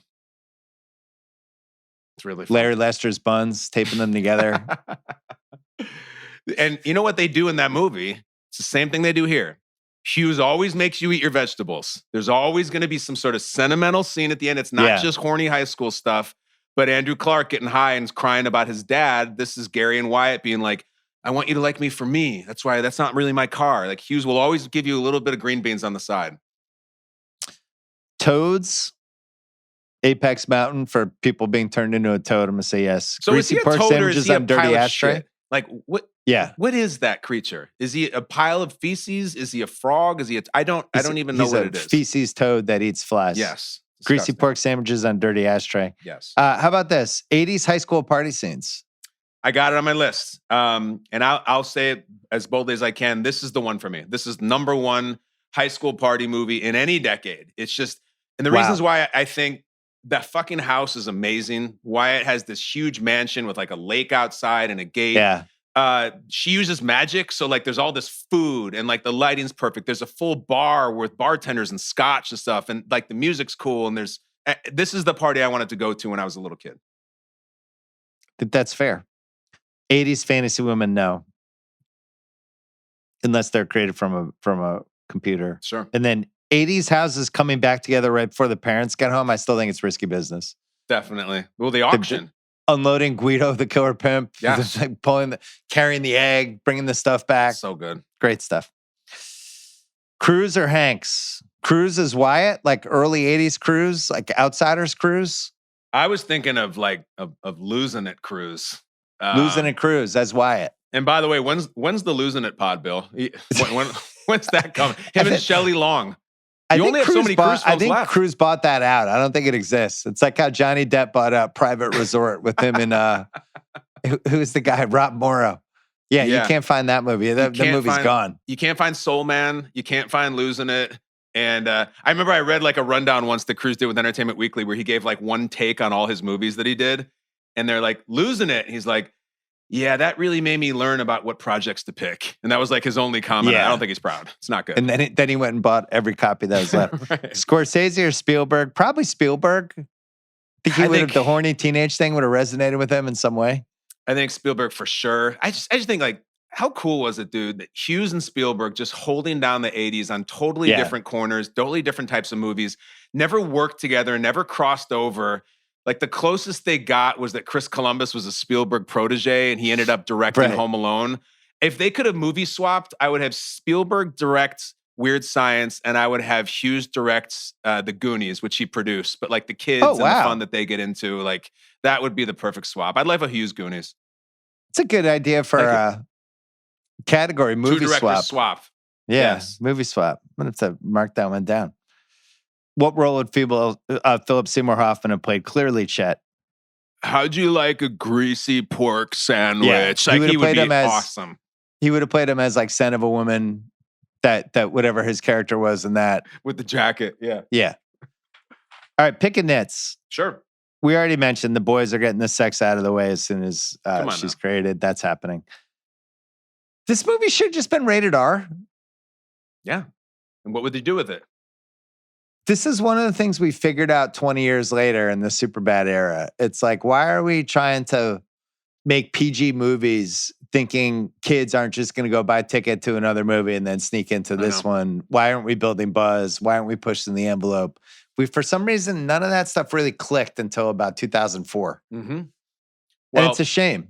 PG-13, brand new at this point, on the heels of Gremlins. That was European Vacation. Rusty saw some boobs. Temple of Doom. So they're like, we can give them a little action. We can kind of show a nude woman, say a few bad words, but we can sell more money by getting younger people in as well. It's always been like that purgatory rating. That like the new Predator movie is out and people are like, holy shit, it's PG-13, but it's really good still. It must be amazing if they can be that good without an R rating. It's just fascinating to me. Any other picking nits? I mean, it's hard to pick a lot of nits with this movie because it's so ridiculous. I just I grew up in the Chicago suburbs. I basically grew up in Shermer in the mid-'80s. The fact that these two kids are living in the north suburbs of Chicago, Illinois of 1985, and they're not having every single conversation about the 85 Bears is such bullshit, is the biggest thing in the world. Never mind Lisa. They'd be making Wilbur Marshall and Otis Wilson and playing the Super Bowl Shuffle. There'd be no Oingo Oingo Boingo. It would be Refrigerator Perry rapping. There was everywhere. It drives me nuts that there's no 85 Bears in this. They just missed. Wow, that's great. Well, you also have the 84 Cubs, too. Yes. It would have been... And Gary's wearing a Cubs You would hat. have Leon Durham. You would have a Jim McMahon, Walter Payton, something. Rick Sutcliffe, for sure, is up there everywhere. No wonder these guys were fucking nerds. Put on a Walter Payton jersey, guys. He's right there. He's the been best there for running years. back of his generation. Sucks. What are you guys doing? I don't know. By the way, Jordan showed up that year, too. You're right. So it's Jordan's on the Bulls. Yes. Throw on a Jordan jersey. Yes. Be ahead of the curve. Yes. Jordan shows up not until Home Alone later in Kevin McAllister's Christmas decorations. They finally get back to it. The only other nitpicking I had is what is going on in that bathroom scene at the end? Like Wyatt is taking a shit while Gary's in the room. What? That doesn't make. No one's ever done that. I don't understand. It's beyond a picking nit. I don't. These guys share a lot. Like they share. They sleep together every night. They're like taking shits together. They're in the showers together. It. Can you imagine being in the same bathroom as your high school friend while he takes a dump right next to you? It would never happen. It doesn't make sense. And why did they then let the two girls in to use the bathroom and then they just get into the shower instead of leave? I hate that scene. It makes me uncomfortable because I know it stinks in that bathroom. I hate it. Also, why are there two twin beds in that room? Great call. I thought the same thing. Great call. It's set up for Who sleepovers. had twin beds? Yes. Well, maybe the only thing I was thinking was maybe Chet slept with Wyatt for a while before he got older. Oh. And they just never got rid of the twin beds. And at the end of the movie, Gary and Deb are in one of the twin beds together. And like, that's pretty tight. It is strange. I had this later for Illinois, an unanswerable question about Illinois, but I'll do it here. Okay. Because we had all these different houses and movies filmed in there in the 80s. And all the houses are like really nice and huge. And they're in these great suburbs. Mm-hmm. You know, good school system, apparently. You get Carl the janitor as your janitor. But this house you mentioned earlier was like a really nice, almost like a mansion. So was the Home Alone house. Mm-hmm. So was the Risky Business house. Ferris had an awesome house. Mm-hmm. Cameron had an awesome house. But was Illinois just like the best, mid-'80s Illinois, the best Redfin you could have done? Yeah. We're just like, oh man, like, were these houses expensive? Did just everybody have a nice house? I didn't understand it. I think it's a really nice place to live, and there's some neighborhoods that aren't. But listen, like I know where Cameron Fry's house is. We used to drive by it. It's in Lake Forest. And the crazy thing is, Bill, is that like the Bears facility is up there and the Bulls practice facility. So like Michael Jordan's house is like 5 minutes away from where Gary and Wyatt's house is. They're all up there in the north suburbs. Great place to live, man.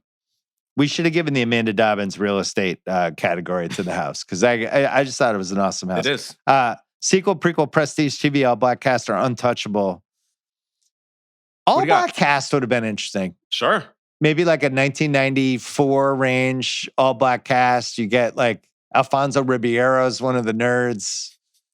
I don't know. Halle Berry's the weird science. Maybe it's like 92, 91 range. Okay. When there was like a black movie renaissance just happening in general. Maybe they're like, fuck it, let's make black weird science. Let's go. I can flush that out for you. And when they make Lisa, the first thing Lisa does is take him to a bar of all white people listening to heavy metal. Right. And they're listening to like Megadeth. She takes him to a country club. Yeah. And there's just like, yeah, here, drink this martini. And they drink it and it's all switched like that. That's the way it works. She takes him to Shermer Country Club because it's martini night. Is this movie better with Wayne Jenkins, Danny Trejo, Mad Dog Russo, Doris Burke, Buffalo Bill, Sam Jackson, Nell, Byron Mayo, Tony Romo, Chris Collins, or Daniel Plainview, Longlegs, or Wilford Brimley in The Firm? What do you have? All right. You're going to do it, aren't you? I got to stretch out. So our guy this week, Gus Johnson's been in the news. He's been in the conversation for his call at the end of the Indiana game. I'm Team Gus for life. And I think you start the movie with Gus. Not Oingo Boingo. You got Wyatt and Gary sitting there, and they're checking out the gym. And Gus comes on the call. Wyatt and Gary, young fellas, ha ha! Pitching tents in the gym, watching girls' gymnastics. Here comes Tony Stark. Oh, they're down at his ankles with the fruit of the loom. There we go. Wow. You lost audio on the Zoom because you went to I went too so big. high Gus. Zoom Thank God you're recording from your end. Wow. I'm at work right now too. Sorry for everybody. They might actually think it's Gus Johnson, but it's just me. Sorry. It's like Gus Johnson's in the closet. What's going on there? What do you got? I was thinking it could be funny if Buffalo Bill was in this movie because it's Middle America. Let's go. And somebody comes to see what happened to Lisa a couple days later. Sure. And she's in his basement. With Precious. He's already kidnapped her, and they're like, "Have you seen Lisa? Like this really hot British lady? Is she a big British lady, or is she wearing a thong and a cut-off t-shirt? I heard about that." I don't know. Just put him in bonus content for the DVD. Yeah, it puts the woman on the computer like it's told her. It gets the hose again. Absolutely. Right. Just one Oscar. Who gets it? Yeah, tough one. Maybe Oingo Boingo. Danny Elfman, and he would not accept available. He would refuse to accept it. Danny Elfman's like, this movie never happened. Probably unanswerable questions. Did Gary ever have sex with Lisa? Did Gary? No, we don't even see him kissing her. Nothing. He get drunk and passed out. It was only a one-night thing because this is all one weekend. First night, pass out. Yep. Second night, party. Yep. So he's out. Nothing. And then did she have sex with Wyatt? No. She wakes up the next day and he's wearing her panties. So that insinuates that something happened. He said she makes out with him and says, "What do you want?" basically. And he's like, "Girls gymnastics." It's all going exactly how you would want. She's like, "What fantasy do you want me to do?" And then the next morning she says, "I was in the middle of my gymnastics routine and you passed out. You fell asleep." So ostensibly, like she was going to have sex with him. He would have to have been roofied. She's not passing out. He's never had sex before. He's not passing out. He might be passing out because there's no blood in his head, but he's not falling asleep. I don't think it ever happened. And they put that line into like, but again, the smoking gun for me is she is at a lingerie store buying underwear specifically that they want to look hot in. It doesn't make sense. And the next morning, at least for an hour, Wyatt's going, "What happened last night? I passed out. Did you have sex with her? What happened? Yes. What'd you do?" Yes. And they're just recapping every single moment of it. And Gary's just going, "I can't believe I passed out. I gotta wait before we do anything today. I gotta." Yeah, let's go take care of it. Now they're just going to a mall. What were Lisa's, I guess this is the Zawantne Award too, but what were Lisa's next few days like in Shermer as the new British gym teacher with no credentials? I don't even know if she has a driver's license. Where does she live? Did she get an apartment? Did she just magically make an apartment? Did she move into another house? Like what was going on there? She can make all that stuff, I think, with magic. I wonder, like, what is her first gym class? Are we doing the pegboard? Are we climbing the rope? Are we doing the presidential fitness Vision Quest test? style? Yeah, we're just going right up. What are we doing? I don't know. Kickball, but she's making the balls like go in crazy directions. Yes. Is she dating? Does she want to date? Is she interested in meeting somebody? Yeah. Like Michael Jordan? And she like, who's this guy in the Bulls? I think that's just going to be my new boyfriend. No, I don't know.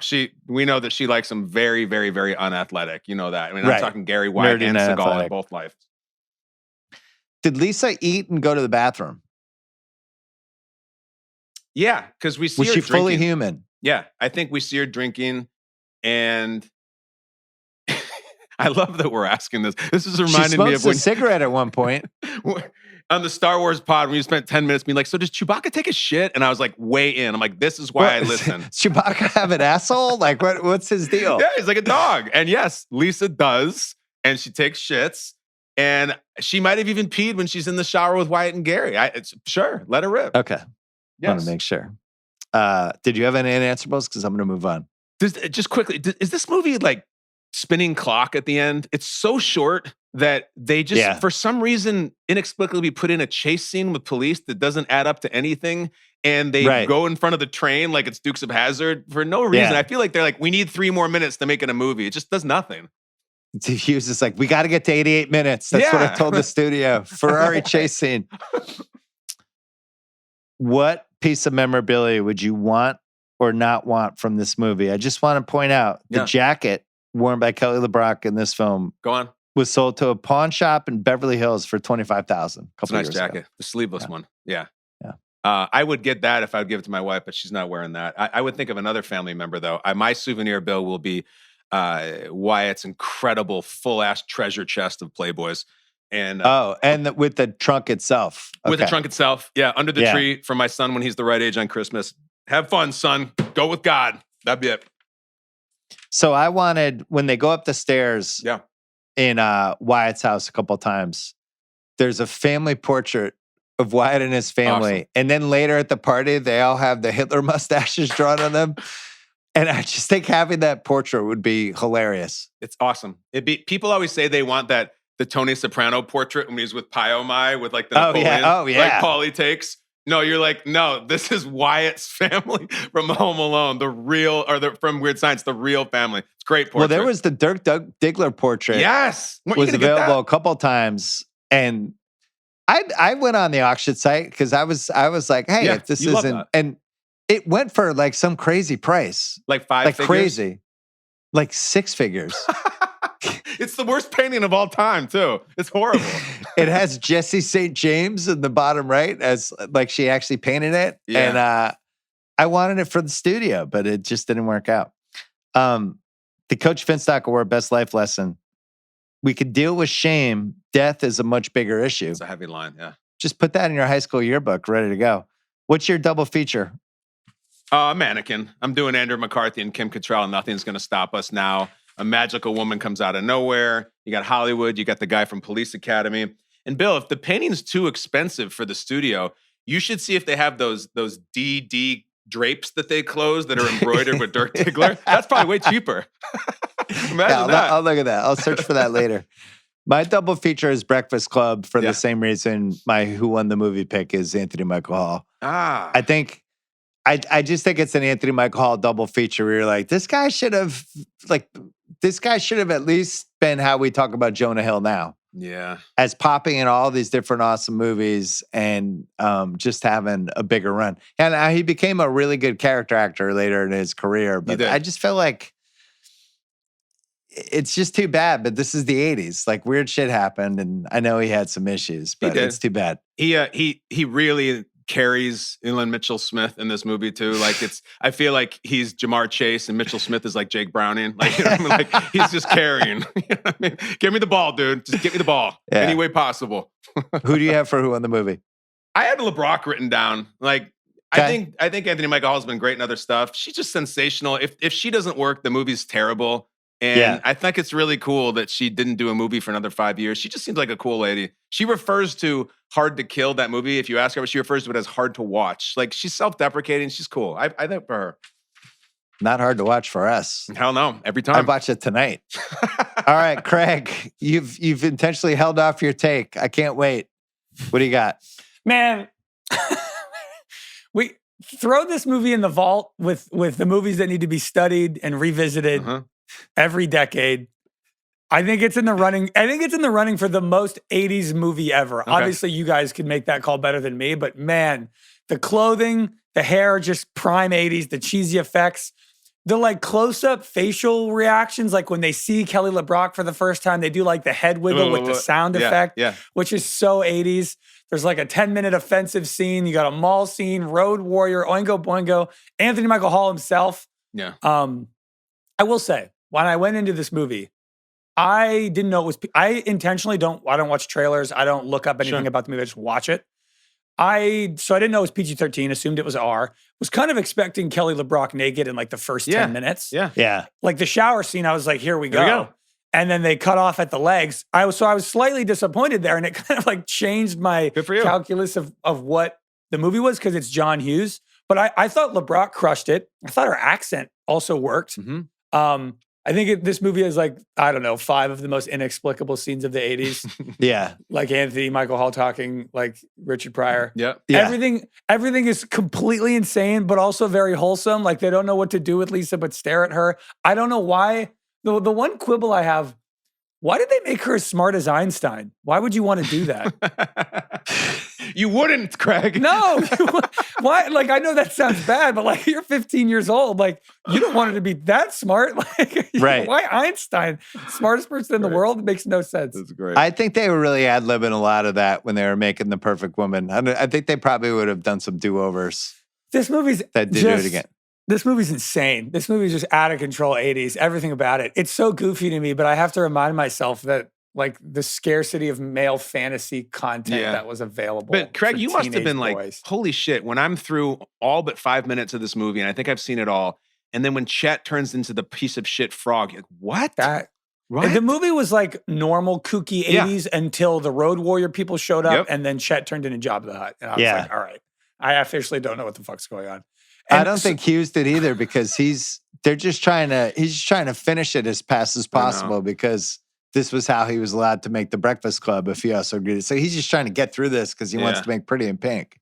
Yeah. Well, I don't know. Why wasn't LeBrock a bigger star? What happened there? She ran away. She met our guy Seagal. I can't believe she's with Seagal. I don't know if that makes me think better of Seagal or worse of LeBrock. Craig, if we could rewind this pod, the part where you had a natural reaction to Kelly LeBrock being married to Steven Seagal was my favorite moment. It's unbelievable. You were shocked, bro. I'm in shock.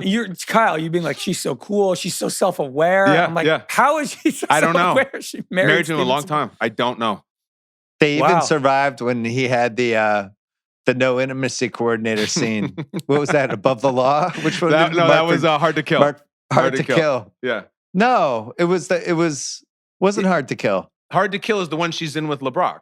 Yeah. Yeah, but that was the other Steven Seagal movie when his wife gets shot to death. Right. Was that the same movie? Before his wife is shot to death, he takes liberties with his wife's upper body that I've not seen in movies. That's right. Yes. You're not supposed to do that. It's the same movie. I forgot. Same movie he's in with his wife. Come on. Yeah. And that's how he went into the coma. Unbelievable. Can you imagine the red carpet premiere with that? Nope.